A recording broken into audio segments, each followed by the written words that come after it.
Un conte, c'est une histoire vraie, mais c'est aussi une histoire imaginée. Alors, en imaginant, on peut tout se permettre. Et après tout, pourquoi pas donner la parole aux arbres pour qu'ils portent un jugement sur les comportements des hommes. Comment avez-vous travaillé avec le photographe? Alors, avec le photographe, c'est un petit peu un jeu de relations. J'avais déjà fait un ouvrage avec André Chotteau, c'est devenu un ami. Et notamment, il s'est intéressé à des éléments de la nature en macrophoto. Et ça m'avait donné l'idée de faire des contes peut-être encore plus irréels, plus fantastiques, sans avoir une accroche dans le quotidien, dans le fait divers. Alors j'ai fait un premier essai, un deuxième essai, et puis André m'a demandé de lui faire passer les contes. Et lui ensuite a fait des photos en lisant certains contes. Vous avez parlé de faits divers, ça se rapporte à un épisode particulier de vos contes?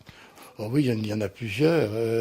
Bon, le récit imaginaire souhaite, mais vous ouvrez le journal au quotidien et le fait divers marque la vie de tous les jours. Alors ça fait sourire, la rubrique des chiens écrasés, je sais, ça a toujours fait sourire. Et néanmoins, ce sont des drames pour ceux qui les vivent, c'était pas évident. Alors de là à en faire quelque chose d'extraordinaire, en y mêlant un petit peu d'imagination, eh bien, on obtient des choses parfois surprenantes. Je pense en particulier à cette histoire de discorde dans un village. Faut-il garder l'arbre ou faut-il garder la chapelle? Et oui, n'est-ce pas? L'homme est parfois illogique, il marche parfois sur la tête. Un arbre, ça se coupe et ça se replante et ça revit. Une chapelle, ça ne se coupe pas parce que ça ne repousse pas.